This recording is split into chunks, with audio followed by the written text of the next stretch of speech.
Hi everyone, welcome to my YouTube channel. ये daily current affair का series है।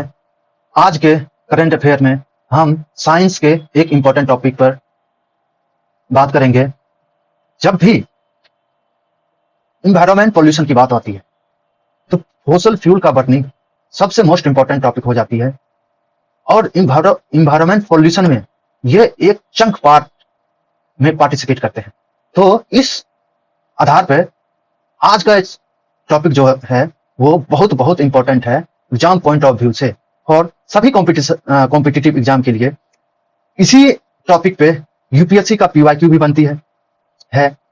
बिहार में भी पीटी में पूछे जाते हैं, इवन मेंस में पूछे जाते हैं। तो कृपया वीडियो लास्ट तक जरूर देखें। तो चलिए वीडियो शुरू करते हैं। इथेनॉल ब्लेंडिंग ये न्यूज में क्यों है? क्योंकि गवर्नमेंट का जो इथेनॉल ब्लेंडिंग प्लान जो था कि पेट्रोल में हम 20% इथेनॉल को मिक्स करेंगे, उसका जो मिक्स करने का 20% मिक्स करने का पेट्रोल में, उसका टाइमलाइन लास्ट 2025-26 तक था। तो इसीलिए यह भी न्यूज में है। 2021 में गवर्नमेंट ऑफ इंडिया ने बोला था कि हम 2025 तक पेट्रोल में 20% इथेनॉल मिक्स कर देंगे। ये 20% पेट्रोल में जो मिक्स है इथेनॉल का, इससे मेरा 2 गोल फुलफिल होगा। उस समय 2021 में गवर्नमेंट ने वो 2 गोल बताया। वो 2 गोल जो था वो था कार्बन इमिशन, जो अभी तक भारत जो कार्बन इमिशन करता है या कार्बन डाइऑक्साइड इमिट करता है, उसमें बहुत भारी मात्रा में कटौती आएगी। और कंट्री का, और दूसरा पॉइंट उन्होंने उस समय रखा था कि कंट्री जो फॉरेन ऑयल पे बहुत सा डिपेंडेंट जो है, बहुत ज्यादा डिपेंडेंट है, उससे कंट्री को राहत मिलेगी। और लगभग 2022-23 में 45,000 करोड़ का सेविंग हुआ था। तो इसी दोनों पॉइंट को मध्य रखते हुए गवर्नमेंट ने 2021 में इथेनॉल 20% ब्लेंडिंग का प्रपोजल रखा था। जब रखा था तो सभी ओल्ड व्हीकल थे, तो उसमें व्हीकल में भी मॉडिफिकेशन तो जरूरी था। तो प्रपोजल रखती है। इथेनॉल क्या है? इथेनॉल एक बायोफ्यूल है। जो प्लांट का जो वेस्ट रहता है ना, इथेनॉल को हम मिक्स करते हैं। तो पहले इथेनॉल की जानकारी ले लें। ये एक बायोफ्यूल है, और ये प्लांट के वेस्ट जो होता है प्लांट के, जिसको बायोमास कहते हैं, उससे इसका फॉर्मेशन होता है या ये बनता है। और पेट्रोल क्या है? पेट्रोल हाइड्रोकार्बन है, जो फॉसिल फ्यूल, प्लांट और एनिमल का जो फॉसिल फ्यूल है, उससे पेट्रोल का फॉर्मेशन होता है, जो कि बहुत साल तक धरती के नीचे दबे रहता है। और हाई प्रेशर और टेम्परेचर के कारण जब प्लांट और एनिमल के रिमेन्स पे बहुत सालों तक हाई टेम्परेचर और प्रेशर से नीचे में दबे रहते हैं, उससे पेट्रोल का फॉर्मेशन होता है। जब हम ये दोनों को मिलाते हैं, फॉसिल फ्यूल और पेट्रोल के, तो इथेनॉल जो होता है वो ऑक्सीजनेटेड की तरह एक्ट करता है और पेट्रोल को बर्न करने में मदद करता है। तो हम कह सकते हैं इस इथेनॉल में ऑक्सीजन की मात्रा मिक्स रहती है। अब आ गई इथेनॉल का रॉ मटेरियल क्या है? इथेनॉल किसे कहते हैं, पेट्रोल किसे कहते हैं, मिक्स करने से क्या प्रॉफिट होगा, और इथेनॉल में ऑक्सीजन की मात्रा रहती है। तो इथेनॉल हम बनाएंगे किससे? रॉ मटेरियल क्या है? तो पहला रॉ मटेरियल है शुगर कैन से हम बना सकते हैं। और दूसरा है फूड ग्रेन जो होता है, उसका जो डैमेज फूड ग्रेन, उससे भी हम इथेनॉल को बना सकते हैं। तो किसका फूड ग्रेन? जैसे राइस का, मेज का, ये सब का जो food grain, damage food grain रहता है, और बहुत सारे हैं, इससे हम इथेनॉल को बना सकते हैं। तो इथेनॉल का केमिकल नेचर और इसका एनर्जी एफिशिएंसी क्या है? देखिए, किसी भी एनर्जी एफिशिएंसी को अंडरस्टैंड समझने के लिए 2 चीज बहुत जरूरी है। एक कैलोरीफिक वैल्यू और दूसरा ऑक्टेन नंबर। तो इथेनॉल एनर्जी एफिशिएंसी नापने के लिए ऑक्टेन नंबर और कैलोरीफिक वैल्यू बहुत जरूरी है। जैसे इथेनॉल का जो कैलोरीफिक वैल्यू है ना, वो पेट्रोल से कम है। तो जैसे ही हमको ये पता इथेनॉल का कैलोरीफिक वैल्यू पेट्रोल से कम है, तो ये ओवरऑल पेट्रोल का जो ओवरऑल बर्निंग एफिशिएंसी होता है, ये कम कर देता है, जिससे गाड़ी के माइलेज पे असर पड़ता है या रेट पे असर पड़ता है। और पेट्रोल, लेकिन इथेनॉल का ऑक्टेन नंबर जब हम मेजर करते हैं तो वो पेट्रोल से ज्यादा है, जिसके कारण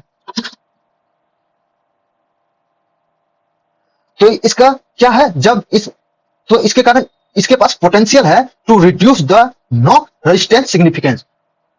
जो ऑक्टेन नंबर ज्यादा है, ऑक्टेन नंबर ज्यादा है तो ये ज्यादा स्मूथ चलेगा, तो हम जब पिस्टन को नॉक करने में जो रेजिस्टेंस होता है ना, ये इथेनॉल उसको कम कर देता है। तो इससे क्या होता है, ओवरऑल जब हम देखते हैं दोनों फैक्टर को मिक्स करने के बाद, तो ठीक है कुछ चीज हमें कमी आती है, मगर ओवरऑल हमें फायदा ही देती है ओवरऑल मेजर के बेसिस पे। तो इतने करंट न्यूज में है और इसमें बहुत सारे डिफिकल्टी चैलेंज आ रहे हैं। तो चलिए अब देखते हैं इथेनॉल ब्लेंडिंग में अभी तक जो 2021 में टारगेट लिया गया था, अभी तक क्या लेटेस्ट डेवलपमेंट हुआ है। तो लेटेस्ट डेवलपमेंट ये है, national wise ethanol 20 blending plan जो है, वो जो हम 2025-26 तक जो पूरा 2021 में प्लान बनाए थे, उससे हम आगे चल रहे हैं और हमारा एनर्जी जो स्ट्रेटेजी है उसमें बहुत ज्यादा हमें बूस्ट मिल रही है। ये लेटेस्ट ब्लेंडिंग लेटेस्ट डेवलपमेंट है।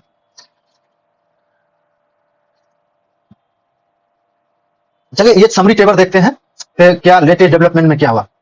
जब इसका तो बेनिफिट क्या है, बेनिफिट अभी लेटेस्ट डेवलपमेंट में जो हुआ है उससे बेनिफिट हमको क्या, जब E20 इथेनॉल 20 ब्लेंडिंग का रोल नेशनल वाइज ये चल रही है, ये प्लान शुरू हो गया, तो इसमें हमको बेनिफिट क्या क्या मिला।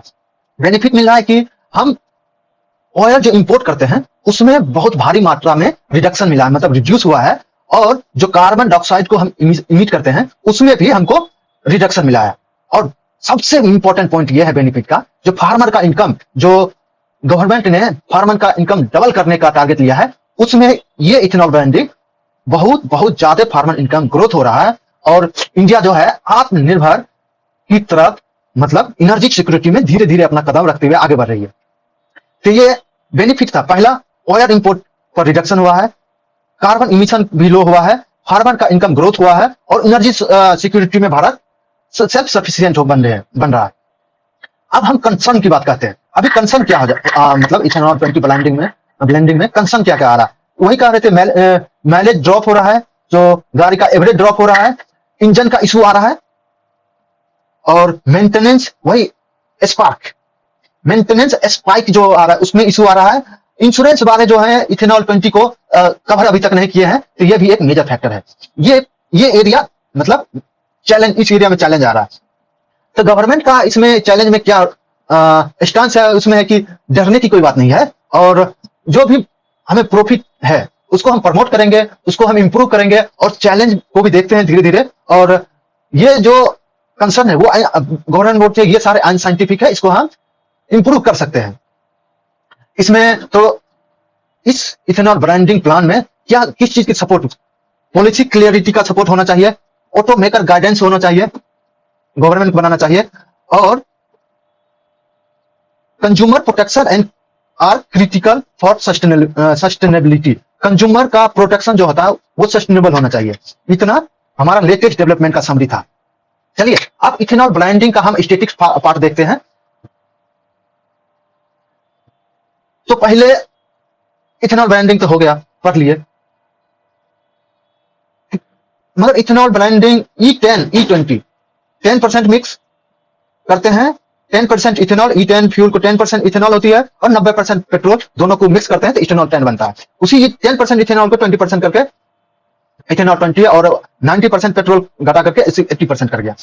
इसका ऑब्जेक्टिव क्या है, वही जो आपको हमने पहले बताया कि जो भी ऑयल हम फॉरेन ऑयल इंपोर्ट करते हैं उसके जो डिपेंडेंसी मेरा कम हो जाएगा, मतलब भारत का डिपेंडेंसी कम हो जाएगा। और दूसरा ऑब्जेक्टिव है कि हमें क्लीन फ्यूल मिलेगा, जिसके कारण कार्बन इमिशन जो बहुत अधिक मात्रा में भी हो रही है वो कम हो जाएगी। और तीसरा है कि फार्मर का इनकम बूस्ट हो जाएगा, फार्मर का इनकम इंप्रूव होगा इथेनॉल को प्रोडक्शन में, क्योंकि जो वेस्ट क्रॉप है वो भी अब यूज होने लगेगा। और चौथा है एनर्जी सिक्योरिटी में हम आत्मनिर्भर होंगे। गवर्नमेंट का इनिशिएटिव अभी तक क्या हुआ, ethanol blended petrol, ethanol blended petrol programme 2000, ethanol blended petrol programme 2003 में लॉन्च किया था, पहला इनिशिएटिव ये था। और नेशनल बायोफ्यूल पॉलिसी 2008 में गवर्नमेंट ने शुरू किया था, जिसमें इथेनॉल का प्रोडक्शन बहुत लार्ज एरिया पर मल्टीपल फीड स्टॉक के साथ, मल्टीपल फीड स्टॉक से, जैसे शुगर कैन से, मेज से, राइस से, बहुत सारे फीड स्टॉक के साथ शुरू किया था। उसमें नेशनल बायोफ्यूल पॉलिसी 2008 के अंदर। और भारत का इथेनॉल ब्लेंडिंग में टारगेट किया था, पहला टारगेट था 10% ब्लेंडिंग 2022 के अंदर, जो कि भारत सरकार ने फुल्ली अचीव कर लिया है। और 20% ब्लेंडिंग 2025-26 में जो भी प्लान बनाया गया था भारत सरकार, उससे आगे चल रही है। और 80 से 100% फ्यूल है, भारत हमारे इंडियन गवर्नमेंट ने ये भी श्योर मतलब अचीव कर जाएंगे। और तीसरा टारगेट है ऑयल मार्केटिंग कंपनी।